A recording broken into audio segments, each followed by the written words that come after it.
Hello everyone and welcome to the Writers Book Club podcast. I'm Michelle Barraclough and each month I take a deep dive with an author into the writing craft and process behind one of their books. My guest today is a brilliant writer. She's a true champion in the Australian writing community and a dear friend, the wonderful Petronella McGovern. Because we live close by, I invited Petronella to join me for afternoon tea at home, and it couldn't have been a lovelier way to spend a Friday afternoon. Talking all things writing and scoffing scones with raspberry jam and cream, of course. Pet also bought Betty, an 82-year-old doll that once belonged to her mother and has now found fame as a character of sorts in her latest book, The Last Trace. And let me tell you, one look at Betty and you'll see why she's perfect for a psychological thriller. If you jump over to my Facebook or Instagram accounts, you'll be able to see exactly what I'm talking about. Okay, let me tell you what The Last Trace is about. What if you're scared you committed a crime but can't remember? Family. It means everything to Sheridan. She's missed having her brother around, and at last Lockie is back in Australia and Sheridan can't wait to spend the Easter holidays all together in the mountains with their kids. But on Good Friday, something devastating happens that rips their two families apart, and now she can't imagine ever forgiving him. Lockie knows he's not coping, but his sister doesn't have the full story. And terrifyingly, nor does he. There are some critical gaps in his memory. How's he connected to a missing woman, a hit and run, and a request for DNA? To untangle the truth, Lockie must decide who he can trust. The Last Trace is a gripping thriller about siblings and secrets and the traces we can never erase. Petronella was fantastic. She went really deep into the writing of this novel with me. We talked about inciting incidents, setting, research, editing, character development, and all the little techniques she uses to achieve narrative tension and keep that pace cracking along. This was also the first time she's written an historical thread, which to me really took the novel to the next level. Okay, before we dive in, let me tell you about Petronella McGovern. She's the best-selling author of 6 Minutes, The Good Teacher, The Liars, and now The Last Trace. Her books have been nominated in the Ned Kelly Awards, the Davitt Awards, and the Australian Independent Bookseller Awards. The Liars was selected in the top 100 Big W Better Reading list for 2023. Petronella has a Master of Arts in Creative Writing and tutors in Creative Writing. She grew up on a farm in central West New South Wales and now lives with her family in Sydney on Gadigal Country.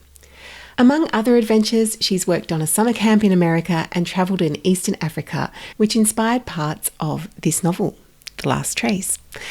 Now look, because we were recording this live and because I'm not a sound engineer, you will hear a few rustles of clothing against mics, and the moment I leant back in my chair and realised the leather is actually quite squeaky. And look, who knew there were so many noisy birds in my garden? At one stage, you will hear a particularly persistent minor bird making its presence known. You know, I'm just keeping it real here on the Writers Book Club podcast, but I promise you it's worth it. Please enjoy my chat with Petronella McGovern. Petronella McGovern, welcome to my studio, i.e. my living room. It's the best studio in the world with the best view in the world. We're two Northern Beaches girls and we just thought, do you know what, let's just get together and do it in person. And you've brought Betty along. Betty's from the book. She's the only character that's real in the book, but she is a doll. I'm going to take a photo and put that on socials so that everybody can see Betty. But there's a story behind Betty. She belonged to your mum. Yes, in the book she's younger in the book, but in real life she's 82. I think Mum got her for her 6th birthday and she's still with us today, but she's a little worse for wear. She's a bit creepy. So I did take her to the book launch. And I took her to Canberra and I took her to Newcastle and everyone said, why didn't you bring her to Melbourne? I went, I just couldn't take her on the plane with me. It was a bit much. Also, imagine if she got lost in transit. I mean, you'd have to take her on the plane. Yes, next to me. Yes, which would have been a bit fun. But also, if you had to put her into luggage, losing her would have just been a tragedy. So, well, would it? We don't know what to do with Betty. Well, I think it's amazing that you worked her into the book in such a clever way too. She's a link. She's a link in the book. Pet, I absolutely loved The Last Trace. Like many of the books that come across my desk, I had to wrestle it out of John, my husband's hands, because he reads them all first. And when he doesn't put it down, that's when I know I'm not going to get my hands on it. But I eventually did. And I always like to read it as close as possible to the interview. So I finished it just a few days ago and I loved it. I couldn't put it down. Your writing, it's just so good. There were so many moments through the reading of the book that I just thought, she's done it again. The characters are so relatable. The plot is so pacey. The writing's perfection. Well done, my friend. Thank you, Michelle. That's so lovely to hear. No, I mean, I read a lot of books and this one really, really was a cracker. Oh, thank you. Congratulations. Thank you. Your fourth book? Yes, and I think there's something about a thriller. I love reading thrillers, and I now I realise I think it's taken to 4 books to realise I do family thrillers. That seems to be what I do. But yeah, I guess now I'm in my groove and I'm in my genre and I really enjoy it.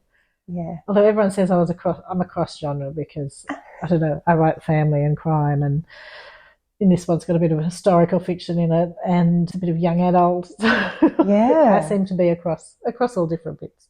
I think somebody called you a cross between, was it Leanne Moriarty and Gillian Flynn? Yes. That's so good. I concur. I thought I could just retire now. I think so. And 2 of my favourite authors. And and really that family drama and relationships plus the crime and mystery. And I think that is such a popular genre as a genre. I mean, it's a psychological thriller with family drama because it is so relatable. I think that's what I like about reading these stories. You've got that pacey plot and everything, but you've got the kind of juicy character relationships and everything going on as well. Well, I think we've got sort of ordinary people in extraordinary situations, and so we've put them, under pressure to see how they react. And I guess that's what do we imagine we would do in that sort of situation. I think those are the questions. I think in domestic thriller, that's sort of what you're looking at. How would normal people respond? Yes, and you throw us straight in there with Lockie. Okay, before we go there, I want to know what came first for you. The characters, the setting, one of the themes, like what set this novel in motion for you? I think for most of my novels, all my novels, I think it's always the premise. Like I have an idea and with a twist, because I always like a twist. And I think, what if that situation happened? But very closely, like a premise by itself doesn't hold any kind of, interest. You can just think about an idea and that's a cool idea. But unless you have characters that people care about, it kind of doesn't go anywhere. So characters come pretty quickly, and then the setting is so important to all my books. So really the premise, but then very quickly I have to bring it all together, but not in a very structured way. Just like I'll start thinking about the premise and then I'll think, who would that work for? What character would that work for? And then what setting would that work in there? Although I think with Lockie, I was thinking about this idea through sort of, we'd been through the bushfires and the pandemic and the floods, and I think I was a bit depressed by the whole state of the world. And so I ended up with Lockie and putting all my kind of depression about the state of the world into him, which was good, kind of helped. So he's working in climate change, and he is normally an optimistic person, but now he's not. But in terms of a personal writing journey, then I needed to do some research into climate technologies, and then there's all this hopeful stuff. And so then I became a lot more hopeful. So it was a good personal writing journey in that sense. Yeah, so the research actually brought you to a happier place about what's happening in the world. Yeah. So you know how with every novel there is a main character, isn't there? Even though you've got 4 points of view. Would you say Lockie's the main character? Is he the one that came to you first? Maybe. I wanted the idea of someone who was living, originally it was off-grid. Lockie doesn't live off-grid, but the neighbour lives off-grid. They're down in the snowy mountains. I wanted someone hiding out from the world. So he's in the family cabin, hiding away from the world, and then his son comes with him. So if I think about the very first premise, actually, it was a whole family living down there. Right. Which, it's changed a lot since then. So Lockie and Kai are living in the snowy mountains, and we don't really know what they're kind of hiding out from. Hiding out's an extreme word. Yes. Hiding away from. And that's sort of a metaphor in some ways for things that they are hiding from in terms of their past and things that they've done and things that have happened to them. So we're not going to do spoilers, I think, because it's such a new novel. I think we won't do spoilers. No, it's only been out for a month. So that's right. We'll give people time to read it. I think people need to read it, and then, all of what we're saying will make much more sense. So then how did the novel progress from that initial idea? Did you sit down and start writing or have some idea of the structure, or did that come later? I was just going to say about setting, and I'm not a planner. I wish I was. I always get to the end of a book and I think, next time I'll be a planner. I start a new book and I Google, how do I write a book? Because I think there must be an easier way. And I think the planners, it must be easier for them. But after I've set up some spreadsheets and made some pretty pictures, then I go, I'm not a planner. Just start writing, write your way in. And so really that's the way I work. I write my way into the story, and that's how I learn about the characters and work out who they are. But setting to me is really important. And, if you think about a book, if it's set, for example, in the Snowy Mountains versus New York, then you have completely different characters, completely different situations, crises. And so setting I need to sort out quite early as well. And I was looking at this originally in the Blue Mountains, but then I was Snowy Mountains. And the same with my other books, whether they're kind of a small coastal town and then they move to the city, whatever it is, there are particular characters in that place. And when you think about setting also, there's such a big difference between, say, a working class suburb versus a fashion magazine, people working in a fashion magazine, and they all affect how you write and who your characters are. So in terms of structure, I normally know the beginning, a twist, and sort of the ending, and that's all I know. And then I need to kind of figure out some stepping stones between that. For this book, originally, I kind of set it up into 8 parts, which was way too many. The editor said, that's not working. When you say 8 parts, was that 8 individual storylines, or? No, it was kind of like 8 sections relating to the DNA strand that was going through the book. Right, okay. But it does help me to think about the time frame of the book. So this book starts just before Easter, and then we have Good Friday, Easter Saturday, something happens on Easter Saturday, and sort of the end of the book is Ascension Day. I'm not religious, but I think it's like 6 weeks. Yeah. I'll get that wrong. I won't say anything.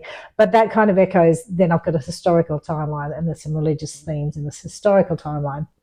So that kind of echoes that. But that helped me look at a time frame for what was possible. Yeah. And that helps. So I think having a structure, having an idea of time helps, how long the story is going to take. And that doesn't include flashbacks. That's just sort of the forward time of the story.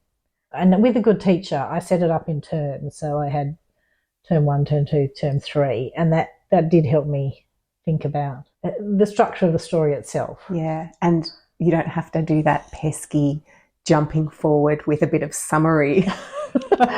If it's like, and then the leaves were falling and it was suddenly autumn. And it's like, i.e., 4 months have passed, people, keep up. Yeah. But it was all in that time frame. And the setting also anchored it, because when Lockie and Kai go over to America, you've got that sense of time as well. And it's really well done in the end, because I know you did a bit of rewriting, but we'll come to that in the end. I want to talk about inciting incidents, because I feel I've been talking about this with my writers group lately, because one of them said, do you think you've started your novel in the right place? It's like, what is the inciting incident? Did you always know what that was? I mean, is it a spoiler to say what it is for this book?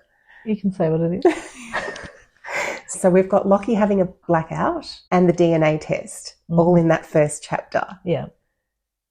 And both of those, the blackout that's a bit of scene setting and world building and the current state of where Lockie is, where you're putting the writer into, this is their world that they're living in, they're having these blackouts and whatever. The DNA test is probably the inciting incident, because that kicks off the action. I don't know. What do you think? I want people to be able to read this book and go, oh, right, that's what she's done. Yeah, I guess the DNA test sets him off on the blackout, which is kind of an inciting incident for him to do something.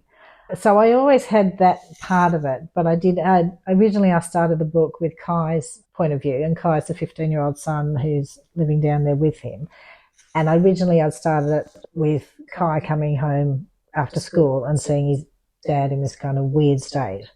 And in the editing process, I thought, oh, wouldn't it be interesting if we start in Lockie's head? We start in the blackout, and Lockie doesn't know what's going on, and then the reader is as confused as Lockie is, which I wanted to give that state of trying to figure out what's going on. Like Lockie's trying to figure it out as the reader's trying to figure it out. So they're kind of following the character in the story. And the alcoholic blackout stuff is really fascinating because it's not like, fascinating in a bad way, but it's not like you're unconscious. When you drink too fast and your brain can only make a memory for 3 minutes and then loses that memory. So you've got all your long-term memories, but no short-term memories.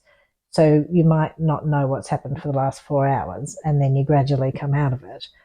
And I did this research, and this surgeon had drunk a bottle of wine at night, and then the next morning gone to the hospital, and he said, how's everything? And the nursing staff said, oh, the patient that you did the appendix surgery on last night is doing well. And he had no memory of doing this operation, and the staff hadn't noticed he was drunk. Wow. Inebriated. Wow. Yeah, so that sort of gives you an idea of how you can be in the situation and not know and begin behaving normally. And, in this case, his son doesn't know what's happened, doesn't know until later. That he's had the blackout. Yeah. But his son does know what happened while he was having the blackout, and Lockie has no idea. And I guess he's trying to figure out, what did I do? He's done some kind of heroic act. He's got a few scars on his body, but he's terrified that when he has these blackouts that he's done something terrible. Yeah. I think that's a wonderful narrative device, actually, for the tension side of things, because we're wondering as the reader, what does he know? What doesn't he know? What's happened? And so I love that as a narrative device. Yeah, and there's a lot about memory in the book. And so it's about his memory, and his mother has dementia, so her memory. And I was interested in the idea of, if you can't remember what you did, can you trust yourself? Do you know what sort of person are you deep down? There's this line about, if no one's watching, how do you behave? Yeah. And, if you're not watching yourself, do you go down to your basest fears or basest desires, or do you... how do you behave? Yeah. And so there's a line where Lockie says he doesn't know how he behaves when he's a stranger in his own life. Yes. And I was just very, intrigued by that idea. Was that at the end? I think that might be at the end of chapter one, because Lockie never knew how he behaved when he was a stranger in his own life. Such a good line.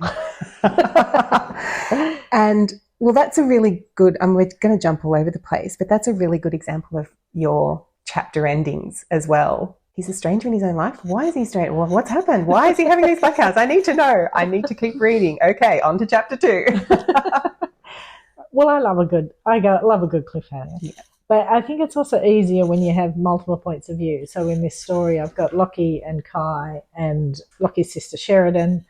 So they're all, I think when you can swap between points of view, you can keep a question mark there and then go off to a different point of view, and the reader's still waiting. They want to know what's happened. So it's good to be able to have that device as well with the different points of view. And it's a balancing act too, isn't it? Because you don't want to go too long, because you don't want them to forget about what happened in that character. So I kind of did a bit of a breakdown of The Last Trace, and it seems like your chapters, there's 49 chapters, it seems like they're around the 2,000 word mark each. Like, they're pretty consistent.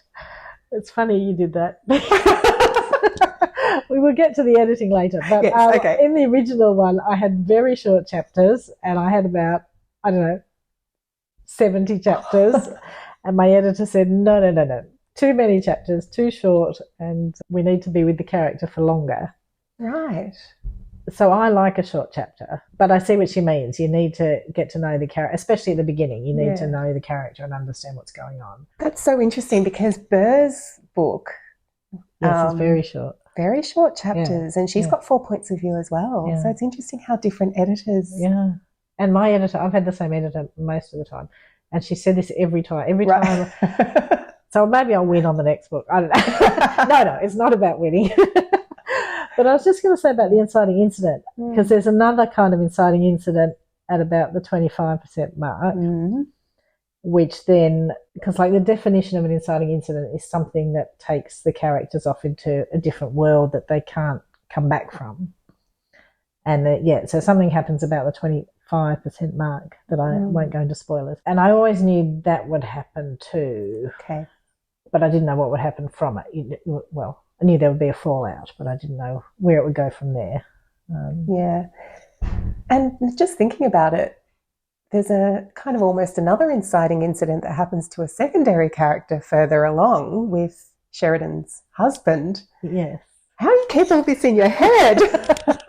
Or do we just call that, and I want to get to this idea of, posing questions throughout the novel that you then answer to kind of keep that narrative tension going while you're looking at the great big reveal at the end and the kind of the wrapping up of the story. But I guess that's one of those as well. You can't really call it an inciting incident if it comes further. Yeah. I think I work at the Australian Writers Centre, and I was talking to their students about narrative tension. And I think when I first started writing, I thought you had to keep everything back. You had to keep it all a secret, until you have this great big reveal of everything. And then I realised actually you need to have this, drip feeding of questions and answers all through, and that the answer you give to that question then needs to create some other problem or create some other question. So as you say, they're the small questions, and then there are the big questions about, why is Lockie not at work? What's going on there? What's happening with the DNA? So there's sort of some big overall questions. Yeah, and what happened when he had this big blackout at a pivotal time. Yeah, although I do answer that quite early. So that's true. That is answered, Yeah. Well, one of them, but then there's the historical blackout. Oh, yes, there is the historical blackout. We're talking in riddles, people. You're really going to have to read this book. So, yes, part of the structure is considering when and how to do those little drip feeds of those reveals. And one of the examples that I wanted to give was Lockie's first blackout in the opening. So the question of what happened when he was blacked out on page 2 is then answered on page 40. So you let us wait a little while and then you give us the answer, and then that sets up the next question. And I love how you did that with all the characters, actually. Is that something that you really, that just sort of came naturally in the writing, or? I think it is quite intuitive, because you need to progress the story, and unless you answer that question at some point, then you can't progress the story to the next question. And I think as a reader, you know when a writer's holding back and you're getting annoyed. Yes. So I think I think about that. At what point do you want this question answered as a reader, and then also in terms of the character and the progress of the story.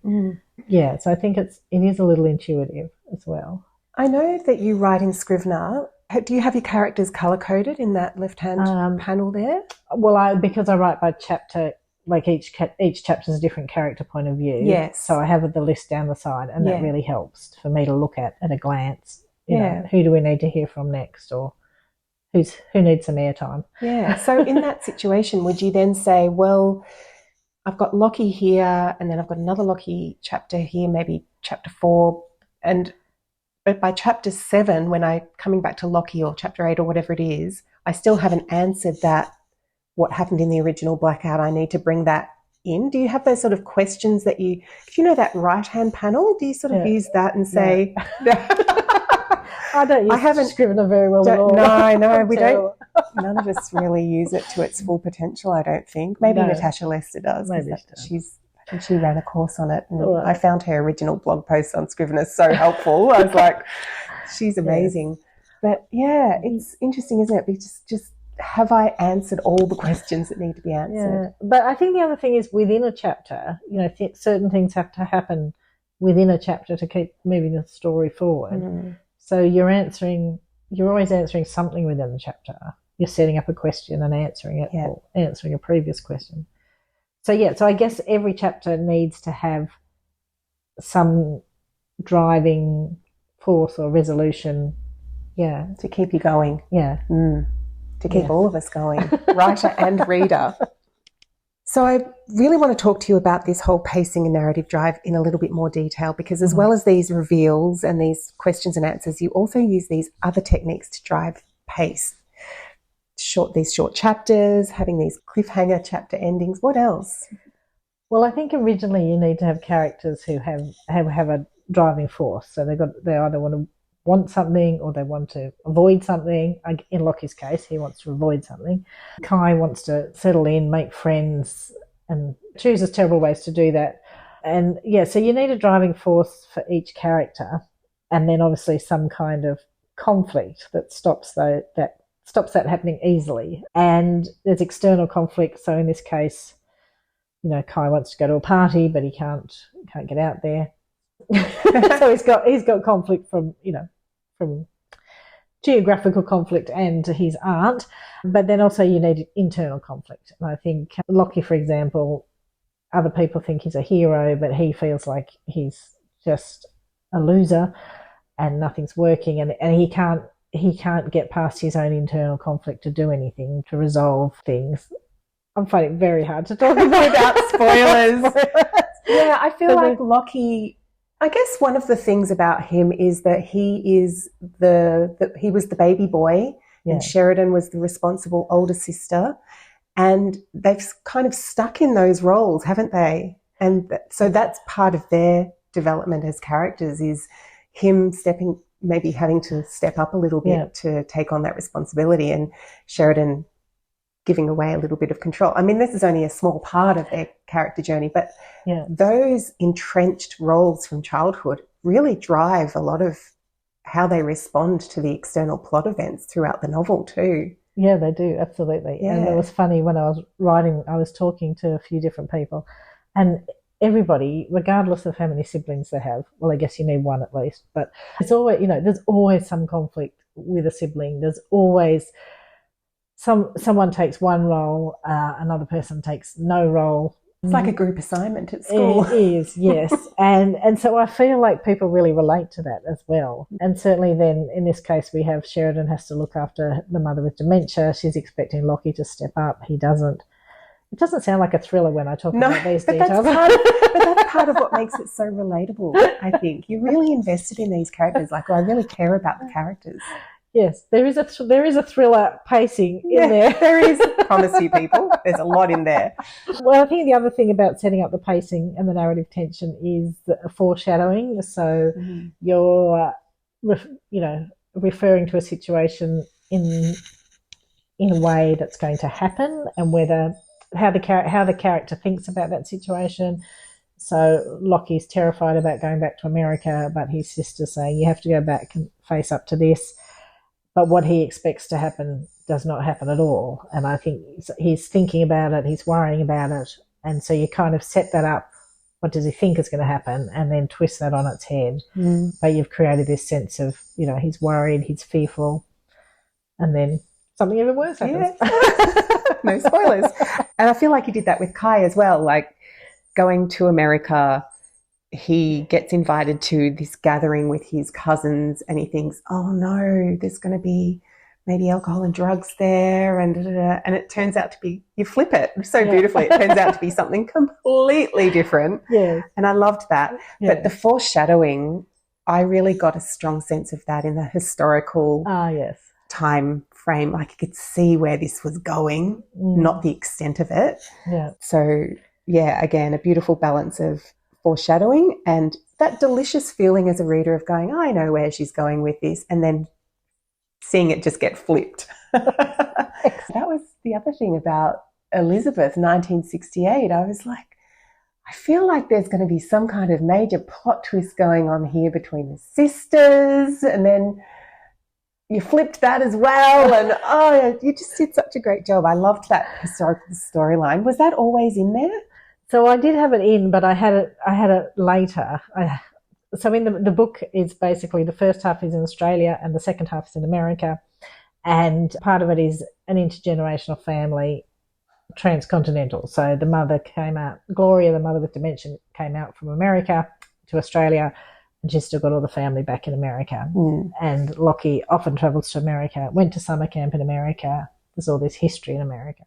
So I always had the American bit, and then I had these chapters set in 1968, but in the second half. And the editor said, it feels too late, we need to bring them forward earlier in the story. So I did that, but it's tricky because you're trying to lead the reader one way, and then you put things in that make them think something else. Yeah. Yes. But yeah, I've never written historical fiction before, and it was a real challenge, and I take my hat off to anyone who can write historical fiction, because I had to Google every word, like the language they speak, the clothes they wear, the food, the social attitudes, the societal attitudes. So I was Googling everything just to write a short chapter. So I think there's only, I don't know, mate, if there's even 10 chapters set in 1968. Yeah, but it feels like it's such a significant part of the story. Yes, and it looks effortless on the page. So well done. Thank you. Really good. It's a critical part. Like to me, that added another dimension to the novel. And I loved that. Like that layering was just beautifully done. Oh, thank you. Yeah, I'm trying to imagine it without that historical thread. I just think it would have been lacking the special sauce. Special sauce. But 1968 was such an interesting year, and it really, the research, I loved doing the research, but I could have just researched forever.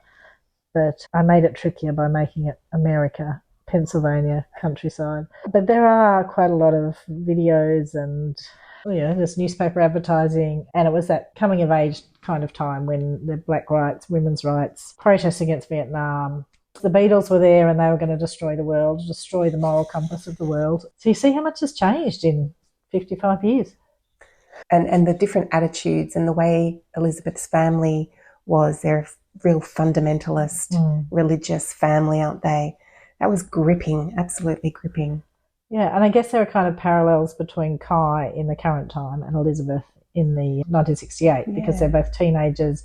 They're both trying to kind of make their own way in the world. Kai's doing it in a particular way. Elizabeth's doing it in another way. Elizabeth wants to find out about the world, and her religious father's saying, no, this is our very secluded part of the world, and you're not doing any, you're not even seeing movies, you're not reading books, you're not getting involved in anything. Which is a recipe for a rebellious teenager, if ever there was one. I want to ask you about the character development, and is that something you really think about before you start writing? Like, what is their wound, and, are they going to go from their identity into their essence and all that sort of thing? Do you have that kind of in your mind, or do you just literally write and see where that character goes?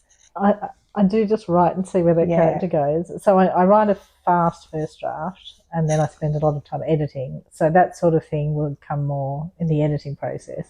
And sometimes it's, sometimes, as a writer, things have to change. They need that character development. So in the edit, then I would think more about that.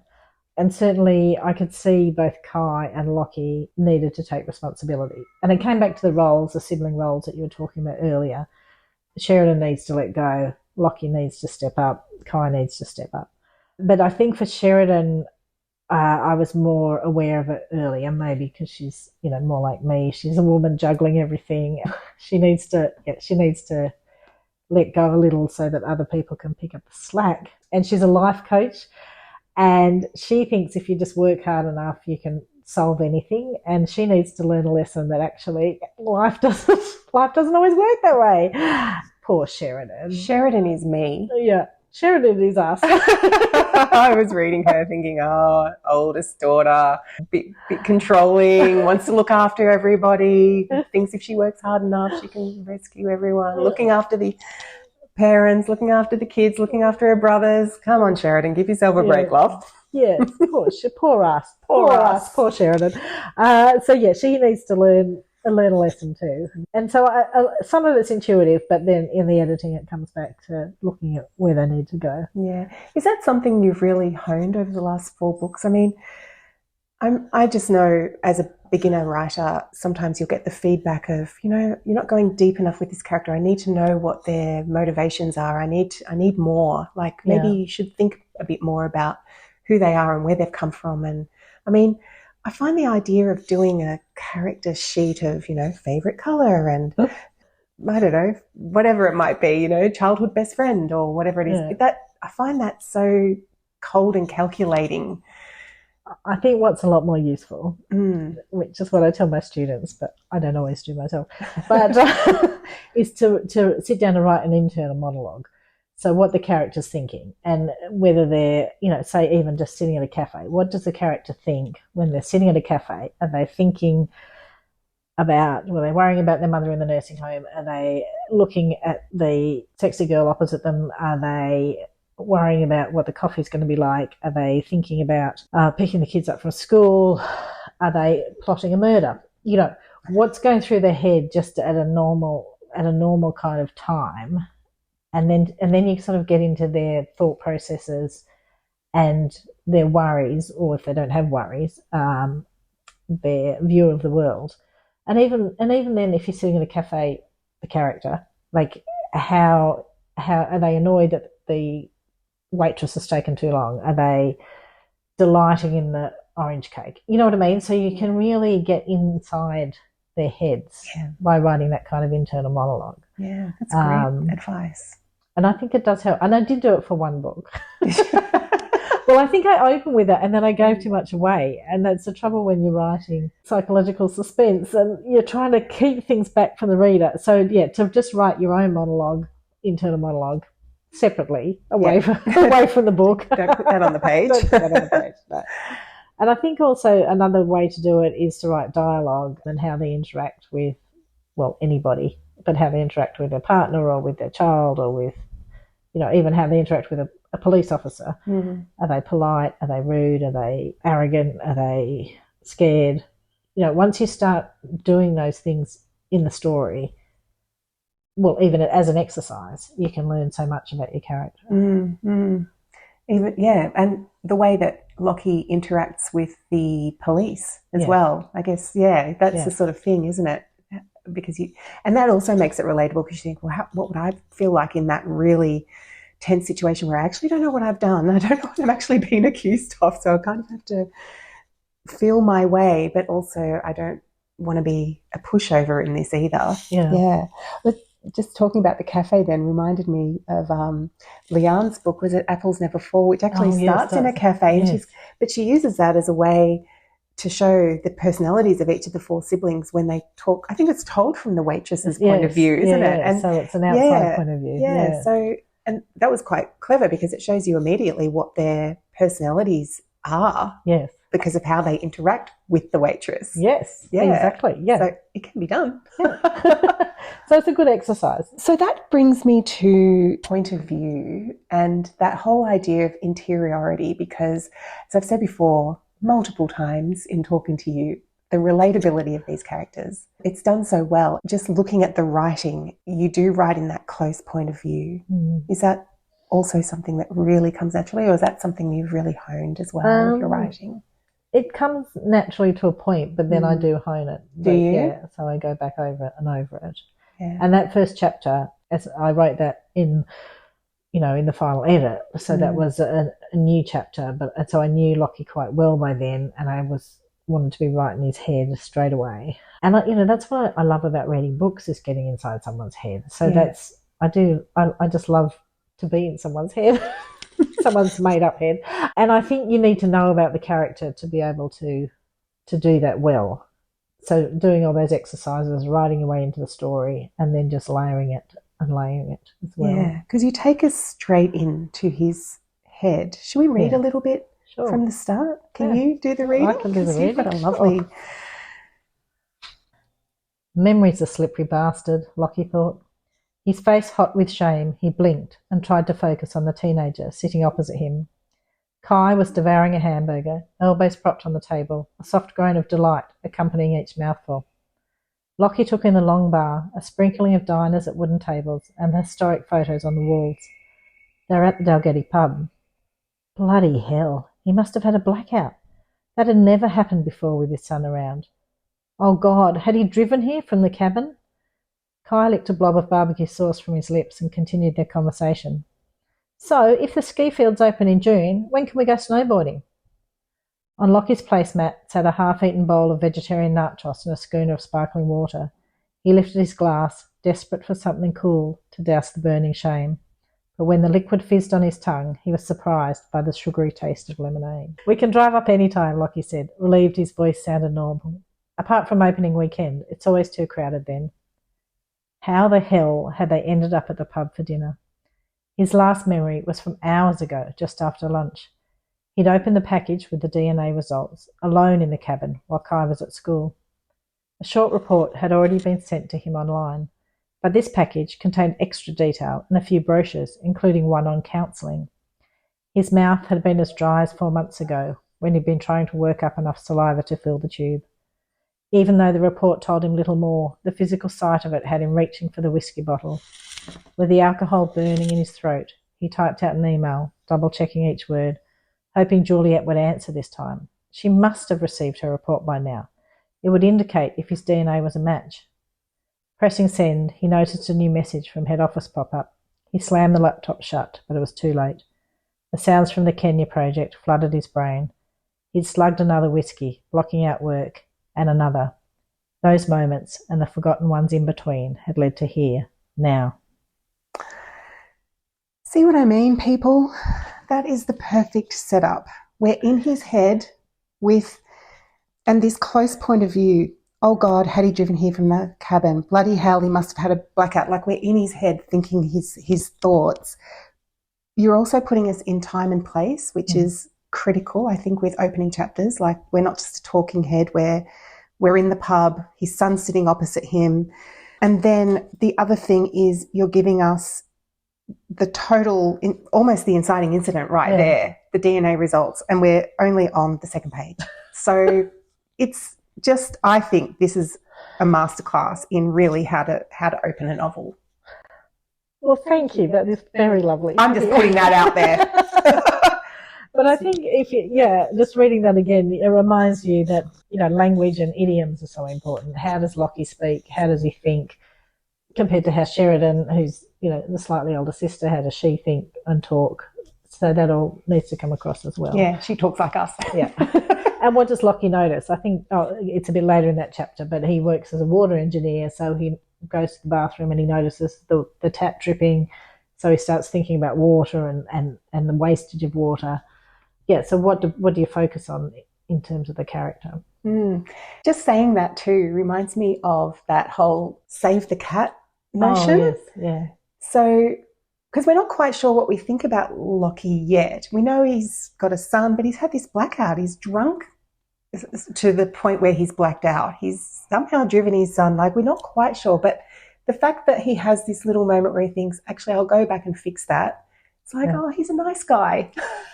Well, he also says, I didn't get to this point, but he also says fairly early on, he's very hard on himself. He says, how was it that the things he wanted to forget wouldn't leave him alone while other stuff vanished into the ether? Jesus, he was a mess. A shit parent, shit employee, all-round failure. So he's down on himself. Yeah. And I think that always helps give a little empathy to the reader. Yeah, exactly. Mate, you're not that bad, mate. You're still thinking about coming back to the pub tomorrow to fix the leaky valve.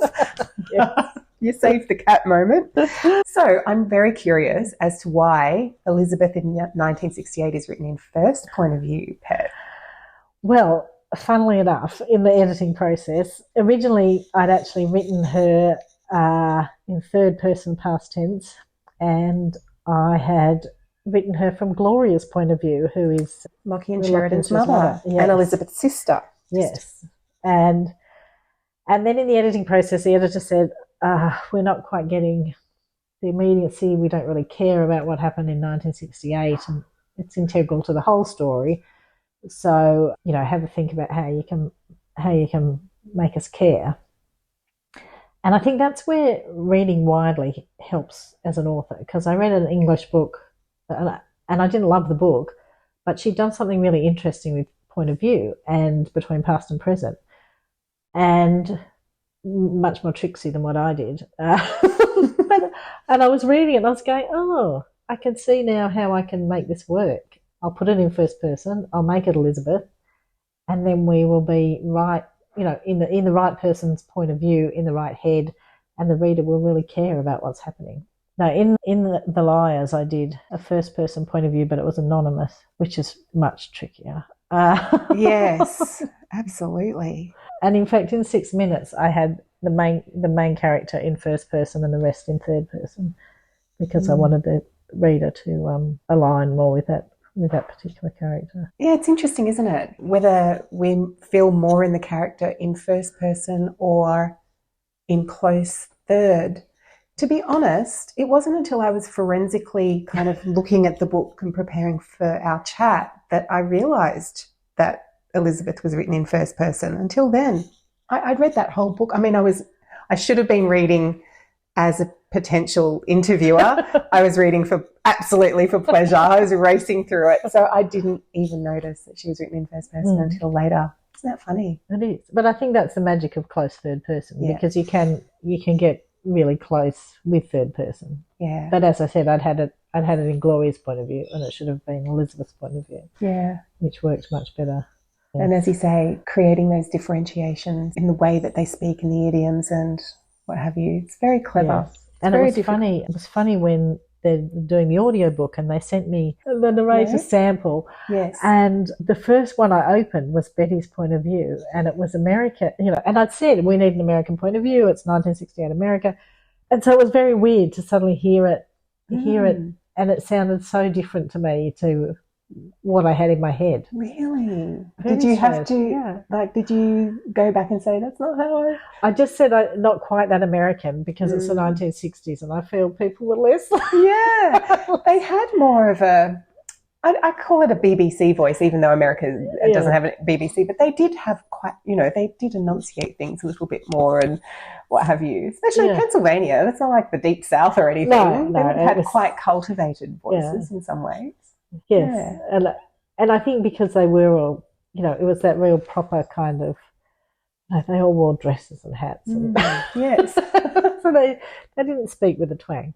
Oh. But it was just funny listening to it, even though I'd written it and I'd done all this research and I knew it was American, then suddenly hearing Elizabeth's voice. Oh, she sounds American. Well, that's weird. That's funny. Yeah. So let's go to the editing, if it's not too traumatic. No, it's part of it, isn't it? The editing is part of writing is rewriting. Tell us how that all worked out for you. I appreciate my editor very much. So I had a very large structural edit. I basically rewrote the second half of the book, probably about 40,000 words. 40,000 words? Well, maybe. I don't know. Because what is it? It comes in at around 100? Maybe 90. 90? Yeah. And it's funny. So I did, before I came here today, I did look at the structural edit notes, and it did start to give me like a heart attack again. Oh, goody. I love it when authors are prepared to share a bit of the structural notes, because it's part of the process. I don't think we talk about it enough. We talk about writing and first drafts and inspiration and research and all that sort of stuff, but we don't talk about it enough. And I think, when you're learning to become a writer, you don't realise that it will be edited solidly. And it's harder, I think, when you're writing a thriller with the different subplots and different, pacing and all these things that need to line up. And I think I do get edited a lot more heavily than some other genres. Okay. So the thing was, basically, I think in the first version, the historical stuff was too much of the main story, and the present wasn't enough of the main story. Oh, okay. And I kind of had to swap it all around. But I cut out an entire point of view. I had Ronnie, who's the neighbour, I had her point of view, and I cut her out. Gloria once was an old film star. Now she's not. I had a podcaster in there. I had all about the father's death. Probably just way too many more complications. So it's already quite a complicated story. My publisher did say, Petronella, you don't need to put all the ideas in one book. You can save a few for the next book. So I do like to, bring a lot of things together. It was quite a hard edit. There was a lot to do, and I I did have one of those moments where I thought, this is impossible. I can't do this. And then I went, no, I've done it before. I can do it again. I've had hard edits before. And the thing is, like, it's not bad to start with. It just needs streamlining and finessing, and characters need cutting. There's too many people in the family. So there's those sort of things. So when you look at the final version, you might say it's not really that different, in the overall sense of it. But it's in the layering, as you say. It's in all the small parts of the work that you've streamlined and cut and made fit together in a much better puzzle piece kind of way. But yeah, it's certainly a challenge. And I have a great editor, and I trust her. I mean, that's the thing. You need to trust your editor. Yeah. And you also need to decide what you agree with and what you don't agree with. So if there's things I don't agree with, I won't do those things. But I did agree with most of what she said. Which meant a lot of rewriting. Additional writing and cutting. Yes. Yeah. And it made, it makes sense. And you can get that. I mean, I do give it to friends before I give it to the editor, but maybe I won't do that next time. Well, I was going to ask too, because that is part of the editing process, is having trusted beta readers. Yeah. And you have got some amazing writer friends who write in a similar genre. So that must be a gold source of feedback for you. Yes, yeah, it is. It is helpful to have someone, I think the thing is when you're writing, you don't know how anyone else will perceive it. And every reader comes to the story differently as well, with their own background. So early on, I can't remember which, maybe it was 6 minutes, but one of my books, I thought I'd set up this man to be looking like quite a nice man, and the editor said, "Oh, he's horrible." Oh. And I went, "Oh, really?" But in my head, I don't know, there were all these other layers in my head, but so I think until you get an outside point of view, you can't see that. And also when you're writing thrillers, you can't see what's obvious and what's not obvious in terms of red herrings or where the story's going.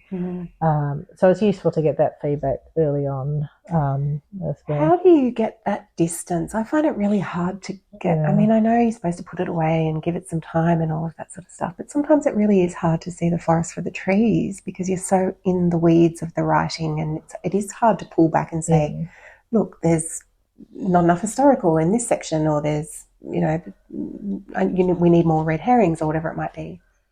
I think it's really hard when you've edited for that long. Then you really don't know as the writer anymore. So I kind of have different sets of people to give it to at different times. So I save a few people for the very end. It's a good idea. And then I get them to read it and say, does it make sense? Did you guess? Is anything really out of place? And so not at that point, not for a detailed editing, but more, as a reader, how did that work for you? And that, I think that's really good to have different readers at different times. Yeah, that's a great idea. And another really good reason to have a good network of writers or a writers group where you've got those people. Yeah, but I have both writers and readers. So like my son reads it, that's useful because he's 21, so he can help me on the young people. Awesome. And I've a really good friend who's a reader who doesn't write. Okay. And another friend who does communications, but she's not a writer, so she has a different kind of feedback as well. Yeah. And as I say, it's different feedback from everyone because they're coming from a different background. I mean, this one friend doesn't have children, and she said, everyone in your book has a child in an early book. And I went, oh, okay, I'll make sure one of them doesn't. But interesting, So having someone in there that is relatable to the people who don't have children. Yeah. Or whatever it might be. Yeah. I mean, you can't put every... No, you can't represent everybody. I thought it was a good point. I mean, I wouldn't have done it otherwise. Yeah. It also makes for different characters as well with different concerns. Yeah. I was just going to say, I'll say about editing as well. Yes. And again, it's everyone's personal opinion. So The Good Teacher, when you talk about the inciting incident, with The Good Teacher, I'd started with this big incident that happens in term 2. And I then had a backstory to kind of develop what had happened. But when the editor got to it, she said, you've started too late in the story. And, you rarely hear that. No. So then I took all that backstory out and made it front story. So I had 15 more chapters at the beginning. So I had term 1, then term 2, then term 3. And her thing is you need to understand the character to care what happens to them. So you can land someone in the middle of a situation, but you need to care about the character. But then the funny thing was, then, I get all these reviews on Goodreads that say, oh, so slow at the beginning. So, yeah, I don't think you can win in any... Well, I mean, you can't please everyone. You can't please everyone. You just have to do the best balancing act you can. Yes. And I think editors are, a good editor is absolute gold because they can look at the story from a really big picture structural point of view and say, you don't need this character or that subplot's not working or whatever it is. And it is hard as a writer when you've created the characters and the story, it's hard to step that far out of it and see what can make it better. Like I think often it's good, but then you want to get to the next level. And I think that's what editing can do, take you to the next level. And you touched on backstory there too, which is always, something that's quite tricky. I mean, you do it seamlessly in here, but that is also a bit of a balancing act as well, isn't it? Keeping the pace going without bogging down. But readers need to know historically what's going on here. They need context for these characters. And I think there are ways you can do that quite easily just with a few lines. Like, so for example, you could say, I mean, I'm just taking something out of my head here, but but like, oh yes, this shirt I'm wearing, oh, it's the one my mother gave me on my last birthday before she died. So you can put small things in, drip feed backstory through whatever's relevant, in relation to objects and things around you and that sort of thing as well. Kai comes to mind. So the first chapter that we're introduced to Kai, the son, is chapter 2. It's the one immediately after Lockie's chapter. You say, next he rang Auntie Sheridan. Since he could remember, she'd been Dad's stand-in. While Dad was away for months and months, Kai would have regular sleepovers with Sheridan and Nick. Mum refused to go to the zoo because of the locked-up animals, but his aunt took him wherever he asked. The dolphin show had been their favourite. She brought him down here for weekends. Back then, he'd loved the wilderness of Mimosa Hideout. So, 7 lines there. Yeah. We've got quite a bit of his backstory there and where he's come from and what his relationship is with his Auntie Sheridan and what his relationship is with his mum. And it's just done in such a succinct way. I think that's a really good example. And then we're straight back into dialogue. Yeah, and I think just having that one line, his mother wouldn't take him to the dolphin show because she's a greenie who just doesn't agree with them. Wouldn't take him to the zoo because she doesn't agree with animals being locked up. And, that's not important in the big scheme of things, but it's important in terms of who Kai is and where he came from and his parents' original relationship before they split up when he was quite young. Yeah, so I guess you can just drop small things in that are quite important. I think that's a really good example. And you do that throughout all these initial chapters. So it's really grounding us in who those characters are and giving them some real taste. So well done. She's very accomplished, this woman. Pet, I wanted to also just thank you for being such an amazing community member. The writing community, you come to so many events, you attend everybody else's book launches, everybody's events. That's how we kind of got to know each other, from turning up at the same events. But you've always just been so lovely in introducing people and just such a good writing community member. You're a real champion. So I want to thank you for that, because one of the things that makes you really special, you're not only a brilliant writer, but you're just so great, so generous with your knowledge and your connections as well. So thank you. Well, thank you. That's very lovely of you to say, Michelle. And I do think it's quite interesting because I've been trying to get published for a long time, but it took a while to get published.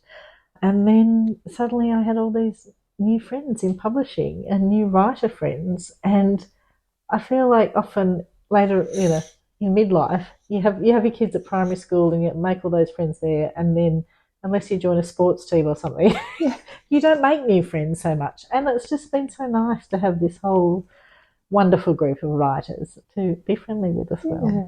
Well, they're also lovely. Like everybody, I just find is so delightful and so supportive. It's really wonderful. And I think from the outside you could think we're in competition, but in fact, readers read lots of books. They want to read all sorts of books. And so, there's no point being in competition. Really, you get so much more from being a community and supporting each other. Yeah, I agree. And on that note, I think we should say farewell and go and have a scone and a cup of tea. Sounds lovely. Sorry, everyone, you can't join us. Thank you so much for coming over. Tell us, do you have some more events coming up for The Last Trace that people can catch you at? Yes, I do. I have a few more events in August and September. So I'm in Port Macquarie on the 16th of August, Port Macquarie Library. I'm in Sutherland Library on the 5th of September. I'm going to the Bad Sydney Crime Writers Festival on the 14th of September. At Epping Club Literary Lunch. And Bathurst Library in September also. It's all on my website at petronellamcgovern.com.au. And I will put the links to that in your show notes. In my show notes, in your show notes. And we'll pop it on socials as well, along with the picture of the gorgeous Betty sitting over there very patiently waiting for her scone. I'll hopefully take Betty to all the events that I can. Okay, everyone will get a chance to see Betty. Thanks, Pet. Thank you for a lovely chat. Thank you, Michelle. There you go, the gorgeous Petronella. What a great chat, hey? Did you hear that minor bird? Ridiculously loud when you think it was outside and we were sitting inside. You heard Petronella mention a few of her upcoming events. If you'd like to get along and see her in person, you'll find a link in the show notes or just head over to her website at petronellamcgovern.com.au. Next up on the podcast, we're going way back in time to 17th century England and an unlikely band of female sword fighters with historical fiction writer Terry Green. Do you ever read a series and you can't stop thinking about it afterwards? You keep wondering what the characters are up to? That's how I feel about Terry's Swordmaster series, and you're going to fall in love with these books, I'm sure. There are 2 in the series right now, and the 3rd is coming out in about a month, so it's a really great time to discover the world of secret sword fighter Lucinda Evans, handsome Scottish spy Robert McCrae, and the rest of the cast of extraordinary characters in these books. Let me tell you about the first book in the series, The Swordmaster's Daughter, just to give you a taste. When her father bans her from fighting after an unfortunate incident with a stray sword, Lucinda Evans is determined to keep fencing. She recruits a small group of women with an urgent need to defend themselves, training them in secret as the Sisters of the Sword.